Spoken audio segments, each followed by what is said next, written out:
Hello, everyone, and welcome to episode 54 of the No Shots Fired podcast. Oh, hey, remember Studio 54? That was a place for sure. The topics for tonight's stream. Not a lot of people know that. We're bringing back the history. So, turns out Studio 54, famous discotheque in New York City. What's really throwing me off is hearing my own voice about 5 seconds after I've said something. Repeat that thing back to me. So I gotta mute Twitch real fast. Tonight's topics. We're gonna have the Untitled Goose game. Does that have a title? Stealthy Goose? Goose doesn't have a title? Believe it or not, the title is on Untitled Goose Game, so it's a bit of a meta title. Wow, that's super non-title title. Man, this really gets the people talking. It got me talking about it. Right? Then Junkblade's gonna talk about Darkest Dungeon. Link's Awakening, we're gonna throw it back to Doc for that, I believe. And Doc's gonna give us his much anticipated top 10 games of the decade. Everyone's been asking. We're talking about the decade that's ending in 3 months, I assume. Probably. Well, I just... Assuming I looked up the right decade. I believe I looked up the correct decade, yes. But, I just think we should have specified that we're talking about the teens here, 20 teens. I'm going to be talking about the new Twitch layout, what I like, what I don't like, what you should and shouldn't like. I'm going to go to a Dungeons & Dragons update with Junkblade. Wait, do I have a game I get to talk about? You said you wanted to talk about Darkest Dungeon. Yeah, but Junkblade already. But you're both talking. That's a shared I like my own bullet point. I want my own bullet point. Can we add a bullet point that just says Valan? That's all I want. Yeah, thank you. I appreciate that. Finally, we're going to end with your questions. We're actually devoting 45 minutes of this hour-long podcast to your questions this time.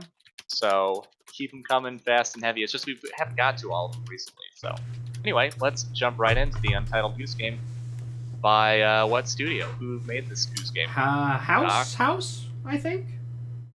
Is House the name, or is it just House? I think it's House. House. All right. My switch is upstairs. Can't bring it up. These guys, not much for titling things. It feels like.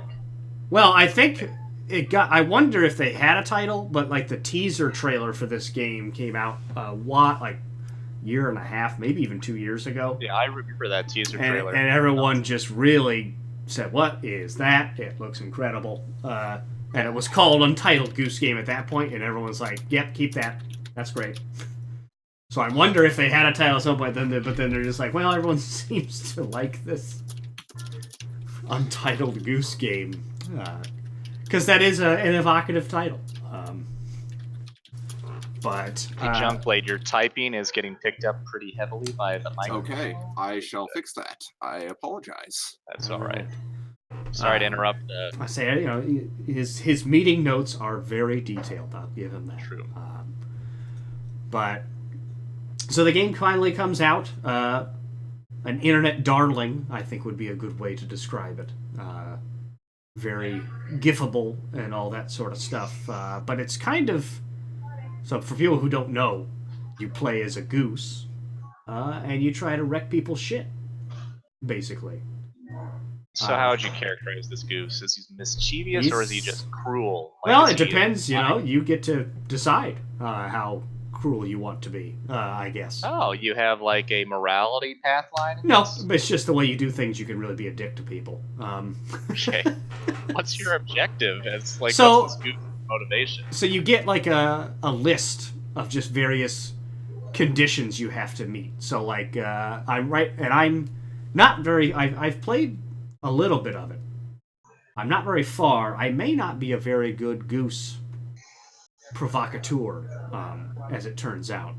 So you start out with you're trying to torment this groundskeeper who's just trying to work in the garden. One thing you have to do is get him wet. So that's one. Like getting in the garden is another one. Let's see. You have to put his rake in the river. So the controls you have, you can honk at stuff, you can raise your wings, you can get your neck down, you can grab stuff, and move around. So it's a pretty simplified control scheme. You have to make him change his hat. So there's a sun hat hanging on a hook on the shed, and I'll be damned if I can figure out how to get him to put that damn hat on.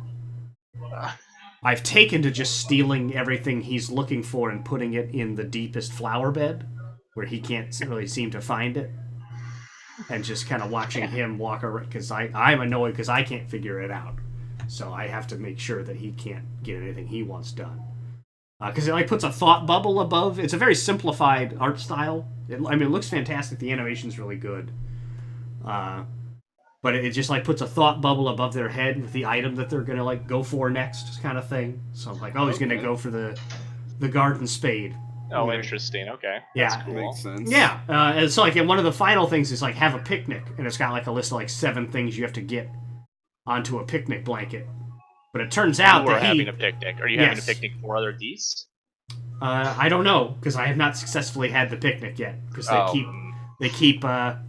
Well, that guy keeps a good count of his carrots. I'll tell you that much. You take one measly carrot, all of a sudden he's walking out to the picnic blanket, going, "Hey, where's that carrot?" You're like, "Why you weren't supposed to notice that? How am I supposed to steal a pumpkin if you can't even?" What does he do when he realizes He takes it back, and then it goes. It uncrosses it on the list. So you have to have. You can't just have them all out. So you have to have them all there at once. And one of them's a radio, which just turns on as soon as you grab it, so he immediately knows what you're doing. I haven't figured out how to turn that off, or if you can. Well, you are a goose. I mean, you're now. So one of these times, I grabbed a sandwich and ran to the river, figuring that was my safe spot. No, sure. He followed me into the river. This guy was this groundskeeper is and I swam as far as I could up the river, and he followed me. So yeah, that's commitment. Yeah. Well, I mean, it's what was he chasing after you for? A radio? A sandwich. For a sandwich. Which I would give up for lost if a goose grabbed it personally and had it kind of close to water. Yeah. So it's an interesting game. I haven't quite gotten as hooked on it as much as other people seem to have done. I may try to look up maybe a couple of these initial solutions to see if I can get a feel for how these kind of things work, because I feel like I'm just kind of maybe there's an in-game logic that you just haven't latched onto yet. Yeah, because I've given myself a fair amount of time just kind of beating my head against it, but it's very well done so far. I'll have to try to get further to see if it grabs me, because it's a cool idea. But I've heard people kind of describe it as Hitman, but you're a goose.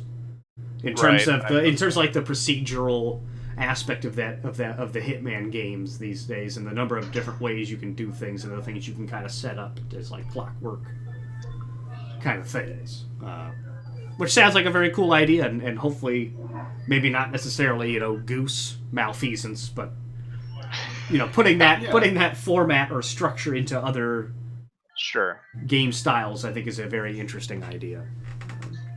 Now, I was of the impression that you didn't generally like stealth style games, or is it just because most of the time it's tough to do a stealth? I think I'm not good at stealth games. I remember. I think I remember what you might be referencing is when I tried to play. What was that game with the? Yeah, that one. There's whales and you're whale oil and steampunky and. Why can't I think of jump around? You're like been Forsaken. It's like Forsaken, but something different. Dishonored? Yeah, that's it. Okay. That's it. My main issue I think with that one was first person stealth. I can't for some reason I'm just so Hitman. I think I was a little better at. I just didn't quite get into it as much by myself. I've watched plenty of videos of people doing it together and trying to egg each other on of doing stupid stuff, which seems probably the optimal way to play a game like that. Makes sense. But I just, for the Hitman stuff, I just really appreciate the kind of the craftsmanship that goes into those levels, and kind of the number of different options they give you. So it's something I always want to keep trying to see if one will grab me eventually, and I probably should just try Hitman more. Hitman, but I would say that's been one of my That's probably one of my, little spoiler, little Oh. preview of my top 10 list. That's There we probably go. one of my top 10 games of the decade. Although I have thought about this for literally the last 15 seconds, so I can't say with any certainty if it'll stick on there. Well, early, some early draft work going on here. I like it. But I likewise have a draft going on, although I need to check that all of these games actually came out this decade. that was something I struggled with. And it just made me feel old. This game came out 2006. Oh no. But yeah, I'll have to put more time into Goose Game, see where I land on it. But so far, I'm glad I got it. Just to this kind of game ideas I'd like to support, at least with my cash. But I believe we've got you guys have both been playing some Darkest Dungeon. Am I correct? Since the last time we talked. Speaking of game types we would like to support with our cash, yes, we've Nice started transition. yet another run on the Darkest Dungeon. Did I make it? You have not died yet. Excellent. You're still alive in mine, I believe. Let me. So Yeah, you're Darkest- definitely. Darkest alive in mine. Dungeon is kind of a unique game in a couple of ways, and one of them, even though I do love the game, as my friend pointed out, I consider this true as well, the developers have actually kind of made it worse as time goes on. Mm-hmm.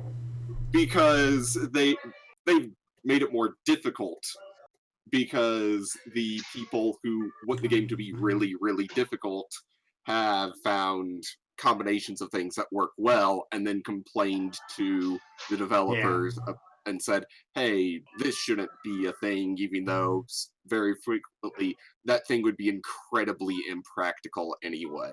Yeah, and as the game ages, you're kind of left with the most hardcore people still, at least making up the loudest percentage of that fan base, right? Whether or not most people who play actually want it, it's all they're hearing. Yeah, I do like that the company introduced both Stygian and Radiant mode. Stygian mode is basically hard mode, and Radiant mode is not as brutal, theoretically, as some the light in the regular dark, game. if you will. Some light in the dark. But beyond some of the mechanics being iffy at times, Valan and I both adore this game. The aesthetic is wonderful. The person they got to voice the narrator is top notch. Like, I cannot say a single bad thing about the narrator beyond they needed to give him more lines, because you do hit the problem of him repeating lines every once in a while. But this brings up a quick take a note. That's a good topic. Best narrators in video games. Oh, that is a good topic. That is a good topic. Wow, we are just a font. I shall write that down. We got a backup title now. We got a backup topic. Man. Second episode right after this one. Let's let it ride. It would appease the fan base if we can get a couple knocked out in a row. Yeah, there you go. So the impetus for Valan and I deciding to do another run was there's an achievement that I specifically want to get. The two characters you start out with are the Crusader and the Highwayman, and I always name the Crusader and the Highwayman after Valan and I, Valan being the Highwayman, myself being the Crusader. And let me look up the specific requirements for this achievement, because I remember them being somewhat difficult. But as you mentioned earlier, it gives a little bit of a light in the dark in the game. The achievement, I believe, is called Redemption on the Old Road, and I know it at bare minimum requires your guys to the two guys you start out with to make it to the end of the game. So let me see what the exact requirements for it are.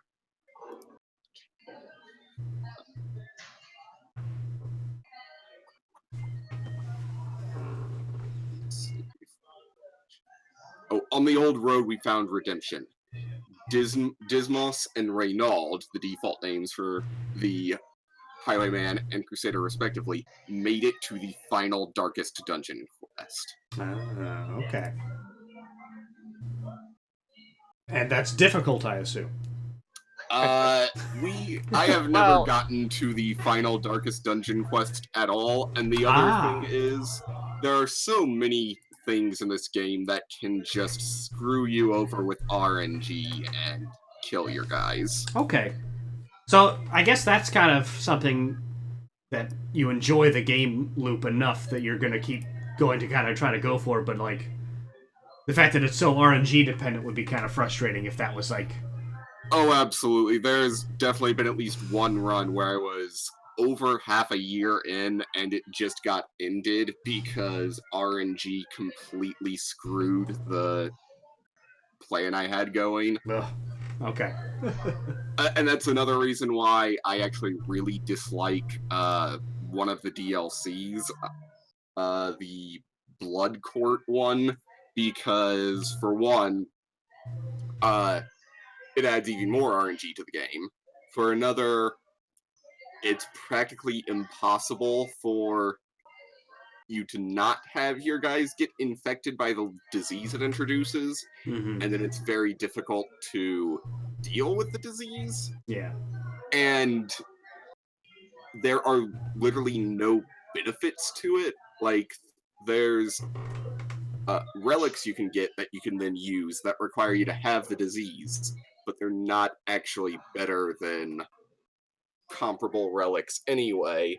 And it also, having any party member with the disease introduces a sub-boss that can appear in literally any dungeon at any time that is just brutally annoying to deal with. Yeah. No, that's quite the list of Yeah, I do not like that DLC, although I am considering getting the other one. It's called The Color of Magic, I believe. Mm-hmm. It's only $5, and it might be worth a shot, or it might at least introduce some positive aspects to the game. Do you know what the cost is on that bad boy? $5. Oh, sorry. You said only $5. You literally just said that. That's It's no big deal. Okay. Oh wow. Um, So, is this something they're making a sequel? Never mind. A sequel was announced in February 2019. Okay. Yes, it was announced this year, and I am actually quite looking forward to it, even despite some of the bad aspects of the game. Interesting. Okay. I was kind of wanted to check. The narrator will continue to support work for the sequel. So That is Good. wonderful to hear. hot, timely news updates. That's what you come here for. Okay. Val, what about your run into the Dungeons of Darkness? I have very much been enjoying it because I've also not actually beaten it ever, and so I kind of decided that I'm going to do that. It has my two most important aspects of any game. It has permadeath, and you can rename the characters, so that's extremely important. I kind of like the more I've been playing it, even though it has cost me several times. Because I'm playing it on, I guess, the intended difficulty. I didn't do Radiant, and I didn't do Stygian because I've never gotten through it on just at all. So I'd like to, actually just get I'd like to get through it once before attempting a Stygian run. But the more I get through it, and kind of get used to what, and I feel like now I'm kind of used to what you're supposed to do, which is have a very large team. You have to kind of be able to replace guys should they fall, because that, like Junkblade mentioned, since RNG is such a big factor here. So, for instance, like what happened to, our poor companion J Money in this latest run. He got a critical attack that took him to 0 HP, and what happens in this game, the death mechanic, is once you get taken to 0 HP, you're on what's called Death's Door. And the next attack that actually lands will kill you. So you always have a chance once you're on death's door to heal the person, but it's a matter of, is one of your guys gonna, again, it's turn based, so is one of your guys gonna be up next before an enemy? Or like you can dodge the death blow attack, which has happened to several people. But in this case, J Money got critted down to 0 death's door, and then an enemy got to go right after that and took him out. So no more J Money. No good. Which is, but kind of emblematic of the brutality of the game, where, you know, if you're not, I guess I should say, careful or ready for something like that to happen. Like in this case, what I was doing with J Money was I had several like damage boost items at the expense of HP, and so he was a little bit of a glass cannon, which again is fine most of the time as long as he's not. He was basically one shot. This game's equivalent of one shot, which is taken to 0 life, so he's on death's door, and before I have a chance to react or do anything, then he's just killed. And again, since the game auto saves, I can't like go back and load from an earlier point, which is, I would say, not a cool feature. I would still play it that way anyway. I like doing the like no saves, can't go back feature anyway, but I feel like there's probably plenty of people out there who would like to play the game kind of on their own terms, and that's got to be frustrating for them. So I'm like 95% certain there is a functional workaround to that. But well, yeah, but I'm not talking about workarounds. I can do that in other games where I, you know, cheat my way out of it, but I'm saying the developers that they haven't built that into the game. Yeah, it's not built into the game. You have to actually mess with the files and stuff. And just a side note on something you mentioned earlier, while permadeath is a thing, there are occasionally town events that can bring dead heroes back. Oh, interesting. I have not encountered one of those. I've encountered them on occasional run-throughs. They are very rare. Also, a thing that makes Stygian even worse than the mode you're playing on, you immediately fail if either of the following things happens. You take more than 86 weeks to finish the game. 12 or more heroes are killed. Which I like. Again, if you're going to make a super hard mode, then make it super hard.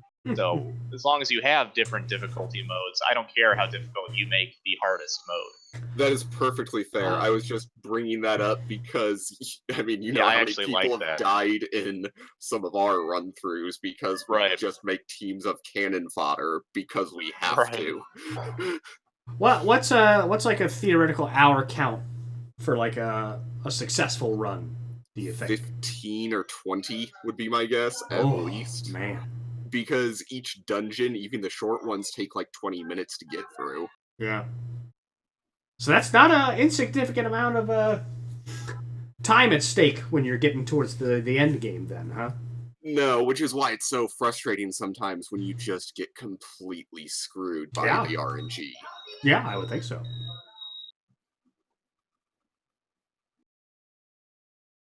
And on that note, I didn't have a good wrap up for. Oh, and I can't confirm whether or not the final dungeon is in fact the darkest of all dungeons because I haven't got all the way through it yet. So it's comparative light level. It's not something I can comment on. Right. I mean, the presence of a sequel indicates there has to be a darker dungeon. Well, they could call it. It could be a less dark dungeon. Darkest Dungeon 2, a less. Right. It could be some other. It could be some other est. It doesn't feel like the way they would escalate that to me. I think they should do it. Darkest Dungeon 2, a less dark dungeon. Darkest Dungeon 2. Oh shit! Look over there, a darker dungeon. A dungeon. Yes. I think they need to de-escalate more in sequels, and I say everyone's used to that dark middle chapter. Lighter middle chapter. Really turn it on its head. Then the third one, that's when you punch them in the gut. See, now I think you continually lower the stakes. Murkiest sequels, dungeon. It's all turgid dungeon. I would just think not even. I think we would turgid. It's turgid. Okay. Most moist dungeon. I'm out. I'm out of. You're not getting me into the moist dungeon. I'm hoping they move away from dungeons altogether, and it's just like a really long line. at a Starbucks. The darkest And of that's all frustrating. dungeons. Oh, and another thing I like about this game is there are two, what you'd call, I guess, life mechanics. There's HP, the traditional one. And then there's also something called stress, which builds up over time as you explore dungeons. And if it maxes out, then the character dies. So there's two ways your character can die. One is losing other hit points. The other one is a heart attack suffered from inordinate amounts of stress. I'm too old for this shit. Exactly. The only complaint I have about that is, as I mentioned to you, how some enemies seem to deal like a set amount of stress damage, and how hard stress damage is to heal comparatively.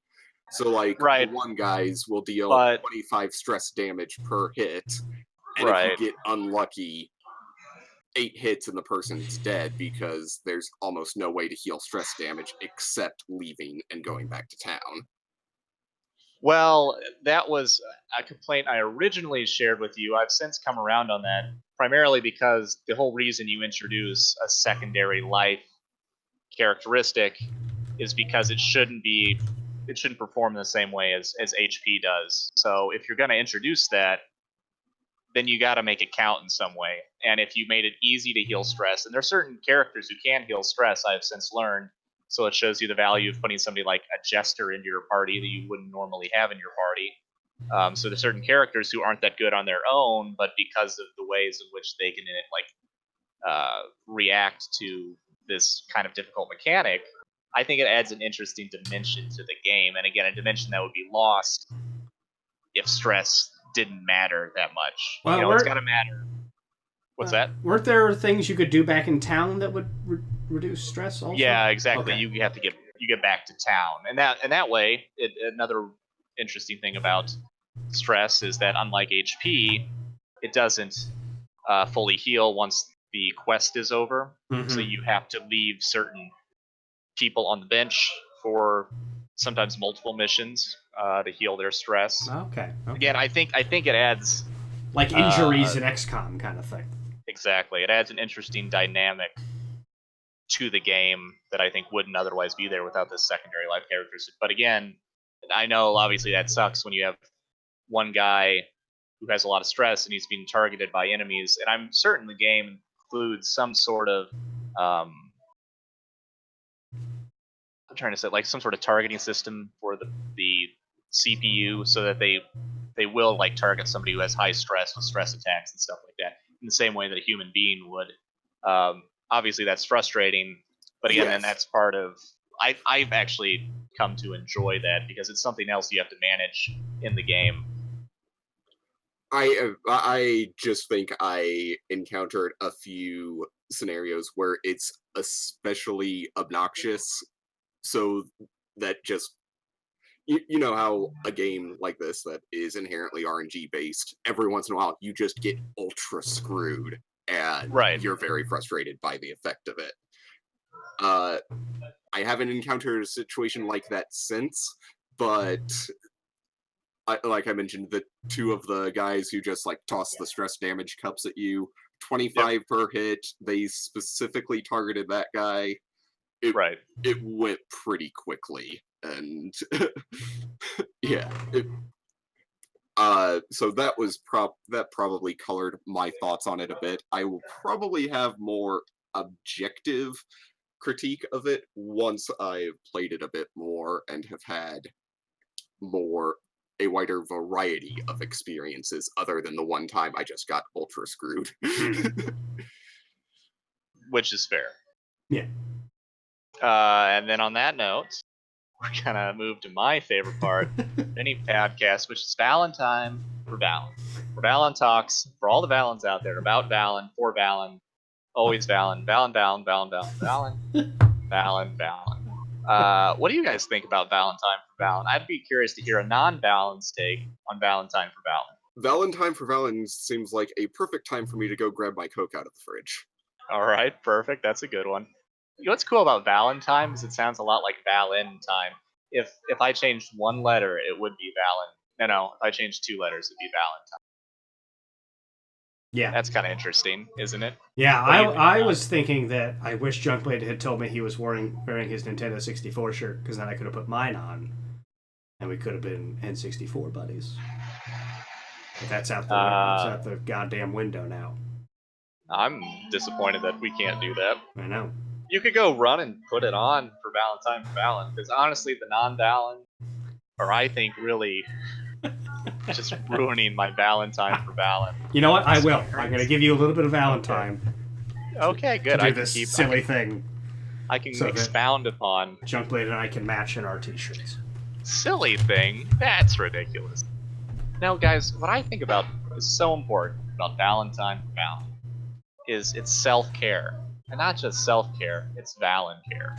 Like, you might not be a Valan, so you can't identify with this at all, and don't even try.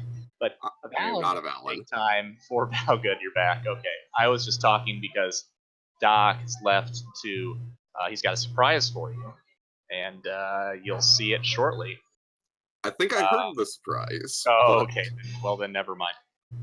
That's exciting. You guys get to be N64 bros. Indeed. I also like the Mario giving us the peace sign, as he has clearly just beaten a boss, and... Oh, I do really like that. Bowser for Darkest Dungeon 2. Oh, I would love to have Bowser in Darkest Dungeon, although that might kind of ruin the... Very nice, Doc. I like. Not only that, Junkblade. I have grabbed my Coke Cherry Zero Sugar, so we're just very on brand right now.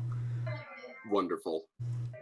Which is a perfect transition into Link's Awakening. Yes, classic Nintendo 64 game. So, Link's Awakening, last time we talked, I think I'd beaten the first 2 dungeons or so. I have beaten it now. Nice. The entire game. Yes. The entire game. I have defeated it. And I really enjoyed it. Oh, nice. Yeah, okay. and I can't remember who we had, this discussion got rather heated. I don't think it was on any stream or anything. It might have been Valan and another guy we play games with sometimes.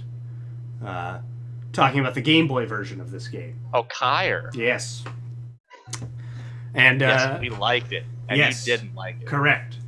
And it really, playing through the Switch remake really kind of helped me drill down on the reasons I didn't like the Game Boy version, and why they like to. So like, it's almost like they said, "Oh, let's make this game so that Doc wants to play it." That's funny. And they succeeded. I would love to hear. Well, so you illuminate us more on those things. The biggest thing is there's more buttons on the goddamn controller. So I don't have to unequip my sword at any point. I press that B button, sword's coming out, slashing fools. I press the R button, shield, doing it. I press the L button, sprinting, I'm going. I press the A button when there's something I can lift. I lift it up. Now, I do have to equip the feather thing to jump, but that's only one thing. And, like, I'm going through these dungeons, and, like, the amount of items I'm equipping to, like, solve puzzles and stuff, I'm like, I don't know how anyone played this game. That is... Well, again, I mean, yeah, for the limitations of the Game Boy, I absolutely know why it had to be that way, but, like, it really kind of, like, struck me as, like, oh... Well, I was just recalling, I tried to replay Oracle of Seasons recently, and there's just one... I had to play on an emulator because I don't actually have anything that a Game Boy game will fit into anymore. Ah, okay.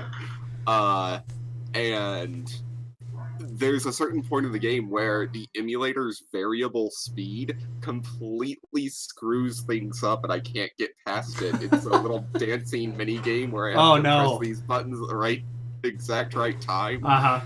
And because the speed is not consistent, I can't ever get past it, so I'm literally just soft locked at that point and can't actually play the game. Yeah.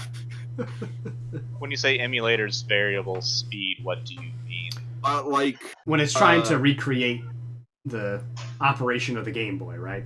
Yeah, when it's trying to recreate, actually have the speed will sometimes not be consistent, so it'll be like 110% speed, then 92% speed, then sometimes it'll drop down to like 1 or 2%. Because the emulation required to do it that exact would be like it's way harder than we would think to like recreate the Game Boy exactly, which is like which is one of the reasons I'm so kind of interested in the FPGA, I think Field Program Gate Array, consoles, because those essentially do recreate. It's a hardware emulation as opposed to software. That I have, so I've got that as like a Super Nintendo and an NES one, and those are like one of the closest things you can get to recreating those systems on that level.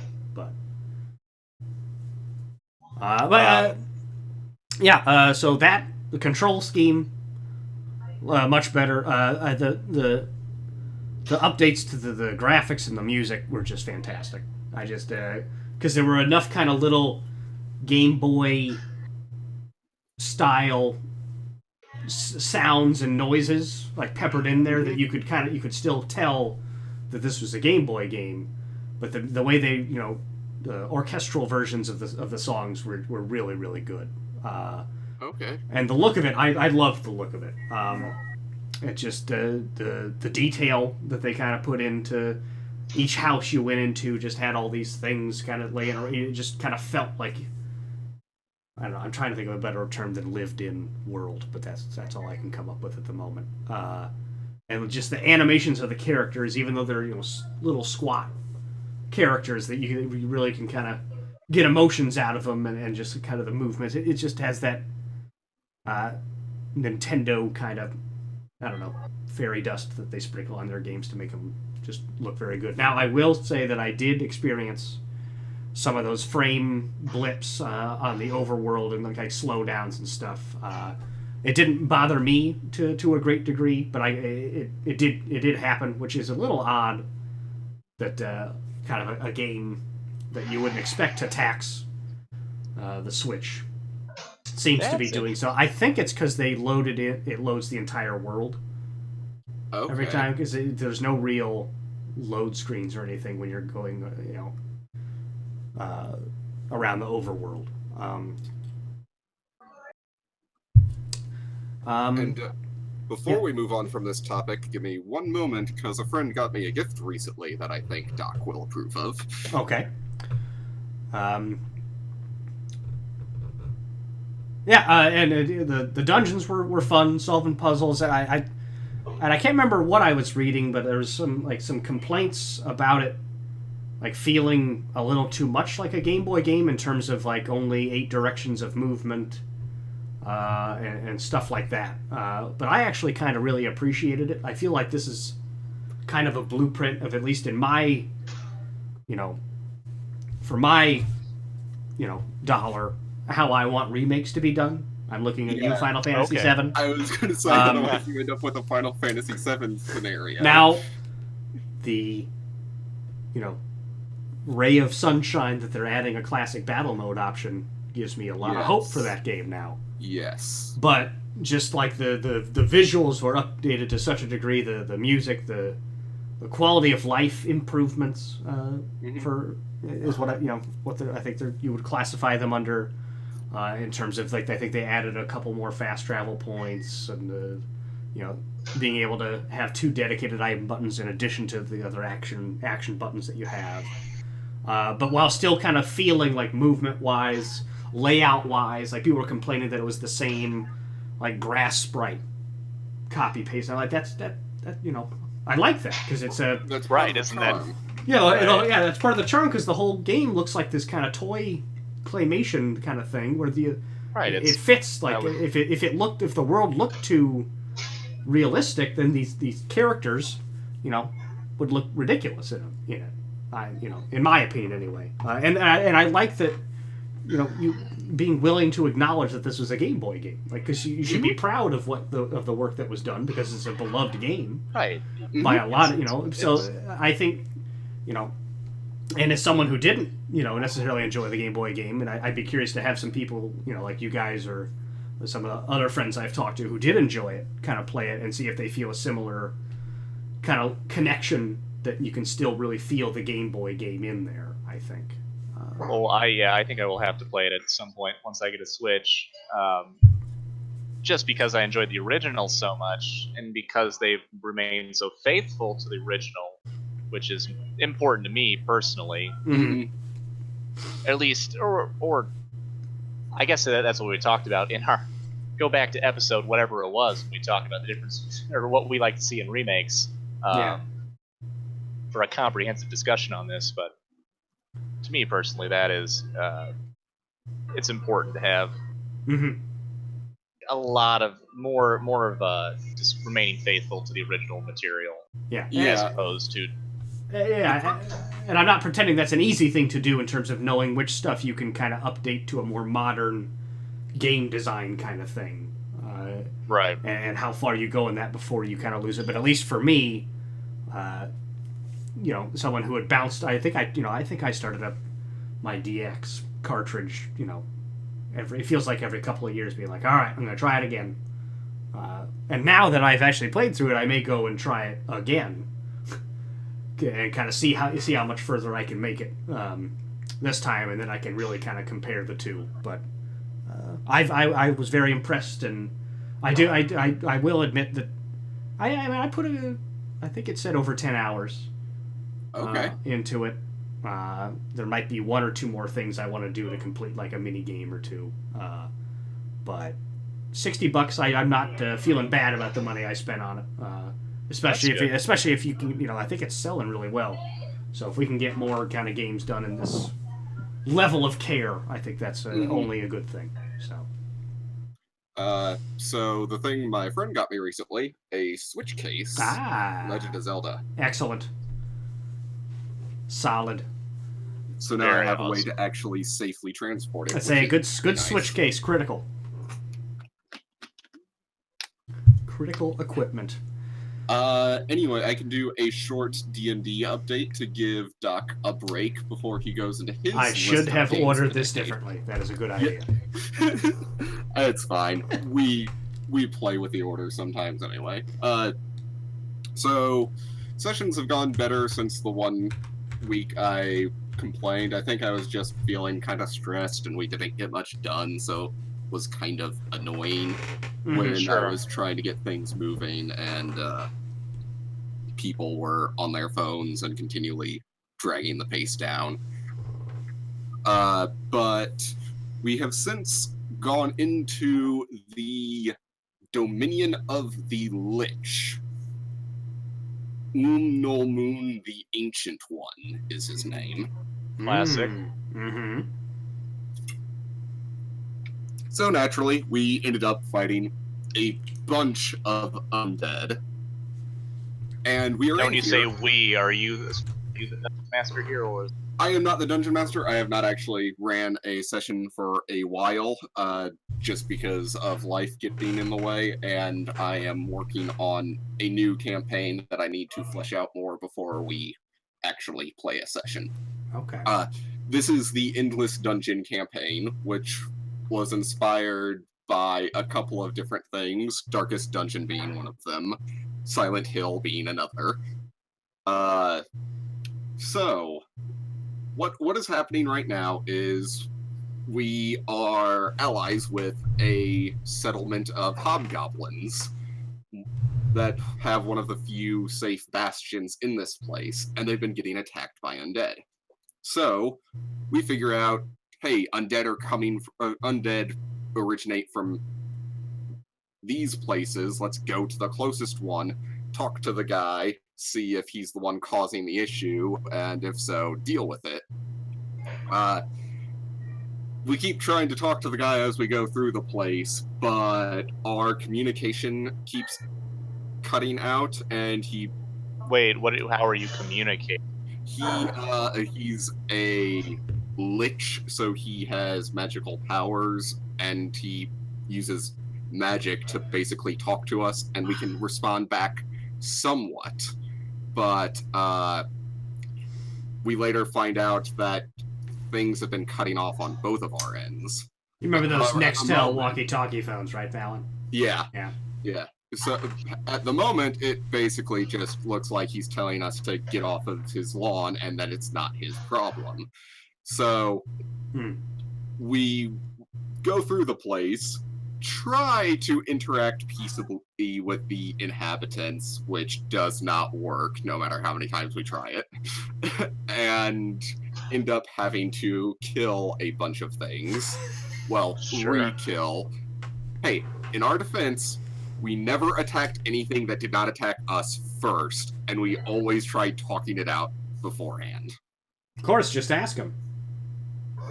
Right? We tried to talk to you, right, guys? Oh, okay. Well, we did. Trust me. Eventually, after, like, 8 encounters or something crazy, which I was surprised by because this Dungeon Master usually does RP-heavy campaigns, not very combat-heavy ones, we finally get to interact with and talk to the Lich. And he basically says, "It's not me doing this. I don't ever send my undead out of here. They are all confined to this place. Because I am in a rivalry with another Lich, which is Classic Lich rivalry. which is a thing called an Iron Lich, which is like a construct version. And basically he keeps his minions around and the place very, very cold, so that every time that his rival tries to assault the place, he can wear him down and get him to run off, because the battle has not, they have not actually been able to finish the battle based off of whatever their disagreement is. Our mission at this point is to go talk to this Lich, see if he's the one causing the issue, and deal with it somehow if so. Right now, because of the fact that our communications between the Lich were getting cut off at points, very key points when we were trying to say, hey, we just want to talk, or he was saying, get out of here, my undead aren't the cause. My character suspects there's a third party here who is deliberately getting these two to fight because it doesn't want them on the same side. Classic. And that's my Now, oh, did what? you consider killing the Lich just in case? Because what if... Do Yeah, he liches says though. die? Yeah, can't you? Yeah, they definitely die. Otherwise, you have if we were to gotta destroy them, their.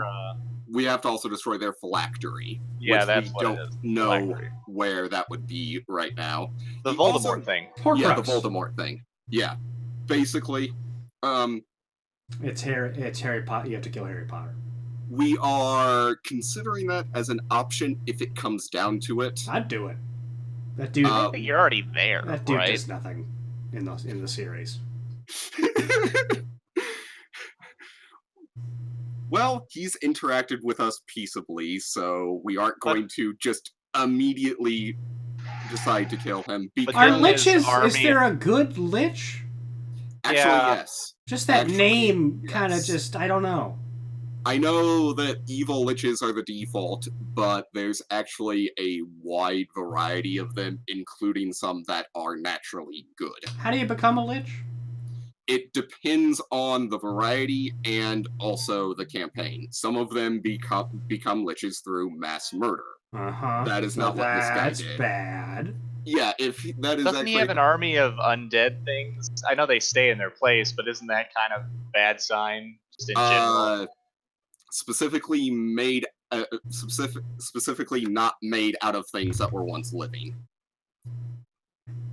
Well, to be undead, don't you have to have been? Or at least not things he Alive? killed. I mean, I'm just Yeah, that's fair. I don't know what the technicalities on being an undead actually are. I mean, if it's like a chair, right, and you make the chair move around, because all the people, I don't. I'm just gonna be sad if someone says, "Oh, I'm a lich," but what are the good ones? Well, I'd just be suspicious, yeah, and especially when you get to him, all of his things decided to try to kill you. That's a warning sign to me, or some things did. I'm just saying, you kill everything and you let the Marines say, and let God sort them out. Isn't that That was the Crusaders, but yes, kill them all and let God sort them out. Which worked out pretty well. I think we can all agree. Granted, if our one companion had been with us, that probably would have been the solution he tried to go for. I would have. Okay, well, I'll amend that and I'll say kill all the liches and let Lich God sort them out. Just because. Ooh. Lich God's a bad guy. Yeah, I mean, he's gotta be. Vecna is not a nice person. He's like if Voldemort were competent. Oh, see, you hear that, Voldemort? Fucking dunked on. I was mostly concerned. Inefficient operation, Voldemort. Well, the teachers in the first one, when they're protecting that Horcrux for eternal life, they left a bunch of puzzles that first years could solve. That's not good. Right? It was actually the Sorcerer's Stone. It wasn't a Horcrux. It was a way somebody had come up with to gain eternal life. They're trying to build his body back, but he couldn't get it out of the mirror. Yeah, whereas a Horcrux, you literally have to murder somebody to create. Yeah, because the act of murder tears your soul apart. Yeah, that's the moral difference between the two methods. And that's your Harry Potter lore minute. Indeed. So I think this is going to be the session we continue this Saturday, which will probably be here at the house because it will be viable to have it here at the house. All right. Cool. Well, good luck. The real bad guy, Dumbledore, for putting all of those children in danger. Dumbledore. That's that, so. Yeah. Albus.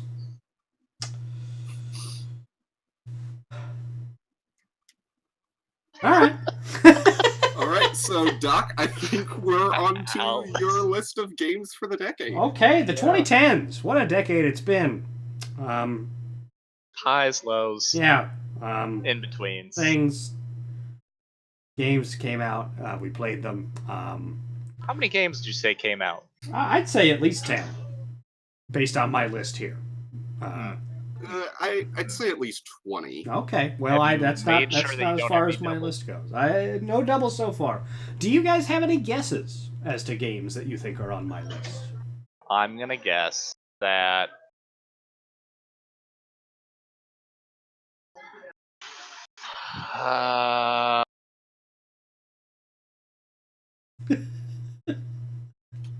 The main game I was going as he Googles games that came out. No, I was Googling a specific game and when it came out. But, I'm gonna guess Colt. Damn it. Sorry. I'll keep going. You get your guess first. Well, I was going to guess Mass Effect, but it came out in 2007, so I have no idea. Well, what about the second or third one? Mass Effect 2 is Mass on Effect the list. 2 and Mass Effect, that's fair. Mass Effect 3 also came out. I enjoyed Mass Effect 3 a lot. This is not hating on Mass Effect 3, but Mass Effect 2 is my favorite of the series. I'm going to guess that Coldplay's album A Head Full of Dreams is on your list because it played a game with all of our... I think my Coldplay listening ceased in about 2008. So I was not aware of them continuing to make music, but... X and Y, baby. 2005. Great album. I think that's the last one. I don't know. I think that's the last one. Alright, I do have a guess. Okay. Had a full boyfriend. Yeah. You're gonna have to revise your list. Had we found the pudding, that would have been a tie. That would have been at the top. All right, hit us with the list. Okay. Let's see. No particular order. I have Portal 2. Okay. Great puzzle game. That came out this decade? I thought that came out. All right. I believe so. No, I believe you. keep going. You guys can fact check me on this one. I thought I looked it up. No, I believe in you. Pokemon X, the game that got me back into the Pokemon series, because I had played Red and Blue, and then kind of fell off for 15 years, and then yeah, a little 15-year hiatus. Yeah, just a little bit. And then they said, "Hey, we put them in 3D now," and I'm like, "All right, cool. I'll give it a try." And then now I can't stop playing Pokemon again, and it's Pokemon X's fault. Well, the moral implications of trapping them in a little pocket dimension for me is why I had to stop. Oh, God, just the most tedious of complaints about the Pokemon series. Ugh. I mean, would you want to be trapped in a pocket? If it's a super cool, comfy dimension, yeah. Well, the luxury ball. Let me go take a nap. Come out and feed me cakes. I'm good. It reminds me of an artifact from the Myth lore called the Tane, which is a pocket dimension in which they trapped a race of demonic bonding things. And then you have to go in, and it's really cool. But you don't want to be trapped in there. Oh, okay. Well, then, don't give me the demon ball. Macridia, that's the things. Anyway, back to your list. Well, we've got The Legend of Zelda: A Link Between Worlds. Sure did. I can hear him still. Jump Lake, can you hear Valan still? I'm back. Okay. I got trapped in the Tane for a second. Did I tell you guys about the Tane? You did. Pocket dimension in which the McCritty were trapped, a horrible race of flesh. Keep going. So, The Legend of Zelda: A Link Between Worlds. The follow-up to A Link to the Past on the 3DS. Fantastic game where you get to become like a drawing on walls, and very cool. Oh, that's cool. Yeah, a very cool mechanic that made some really cool dungeons. Let's see. Rocket League. I mean, I put a stupid number of hours into that game, and let's not talk about scoring an aerial goal was still probably one of the better feelings I've had in a video game. Mario Maker. Just the creativity. I need to play Mario Maker 2. That'll probably end, because just the improvements they've made, that'll probably end up supplanting that on this list. But I have not played enough of it yet. But kind of my introduction to the crazy tricks and glitches and stuff, and watching the people did these one screen just puzzle levels that were fantastically intricate, and one of the games that I've played a fair amount, but also watched, and maybe even more of it. Just the stuff people came up with was fantastic. We've got that time were you talking about Mario Maker? Yes. Remember that time you spent like 3 hours beating that one? Oh yeah, worth it. Yeah, the level that took 6 seconds to beat. Let's see, we've got Super Mario Odyssey. Just a fantastic 3D platformer. The capture mechanic, wonderful. Jump Late, if you haven't played that yet, at some point have to get on that. I have not. It is delightful. Mario at his platforming best. Let's see. StarCraft 2. Is this in any particular order? Oh, no. StarCraft 2. That's my list. Let's say a game that probably got me into streaming. Because that's kind of the first game where I started watching Day 9 and got into the tournament scene and all that stuff. I guess I can drop in here that Blizzard, you need to get your shit together. But that doesn't really apply to StarCraft 2 at this juncture. But no, a game that I still wish I played more of, and someday maybe I'll fire it back up. But I should have done it the other day when you guys were playing. Yeah, that would have been a good time, right? Breath of the Wild. Just a Zelda game that, I guess, we've talked about it a fair amount since Junk Blade's played it now as well. Just the 3D world kind of exploration type games had never really held my attention until this one. Obviously, the Zelda trappings hold a lot of appeal for me, but also just... Oh, I was going to say, I'm just super excited for the sequel. Yes, I say I'm very curious to see where they go, because I think the structure they've laid down, the ease of exploring the world, just the care of that went into the design of that world is something that I've continuously impressed with. I'll fire it up every once in a while and just kind of ride a horse around, and fantastic game. I can't wait to see what they do next with it. So I think that leaves one left. Valan, what do you think this last game is? Destiny. It is Destiny. Boom.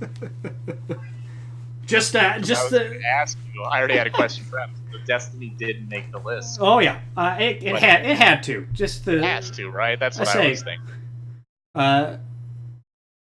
Reignited our gaming together. I would agree. say. Yeah. That. Shane, that's why. That's why Curly McSweeter's in our lives. Introduced us to new friends. That first raid. Still one of the most incredible gaming experiences. That second one was still. The second one was really. Mm-hmm. The second one was a lot of fun to go through. Going through doing, the Crucible stuff early on with the Universal Remote and all. It's just the discovery of that game, the shooting in that game, fantastic. And just kind of those experiences, I think, will probably keep pulling me back to Destiny, even though we've fallen off it pretty hard. I do kind of keep up with what's going on. It sounds like the way the changes, people that have been into the game continue to be pleased with the changes they've made over the last probably year or so since I played with any sort of regularity. So eventually I may jump back into Destiny 2.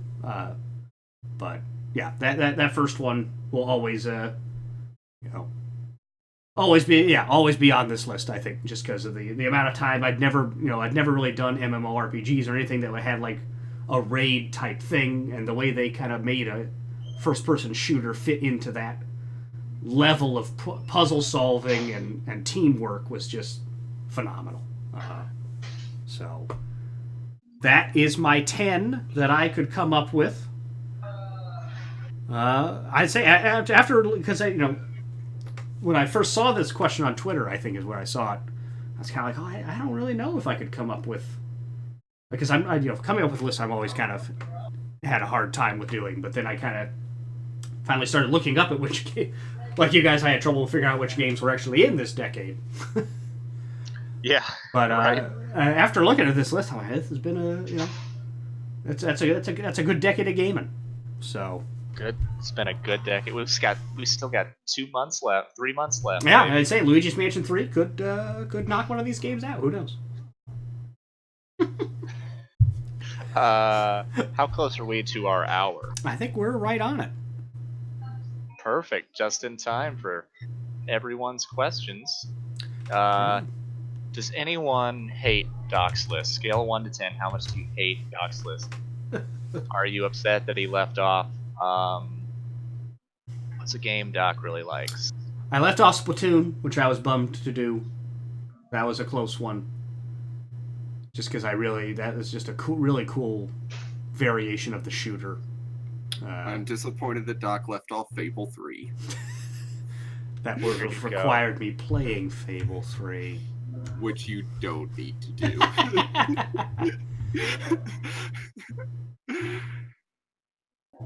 That's it. Yeah. So who's gonna step up to the plate next week for us? Well, while you were doing yours, I've written my 10 out. So all right, wow. Really carefully thought it out. I think I got most of the big hits on there, and you guys can remind me of my failures after I release my list to wide acclaim next week. Excellent. So yeah, look forward to Valan's list as we continue our remembrance of the 2010s. Well, your list allowed me to parse out a couple options, so we'll see what similarities we have when next week rolls around. All right. And on that note, ladies and gentlemen, I am Valan for Junkblade and Doc. This has been No Shots Fired. episode 54, something about Studio 54, I don't remember. Yeah. Thanks so much for stopping by, and we'll see you next time. All right. Have a good one. Peace out, everybody.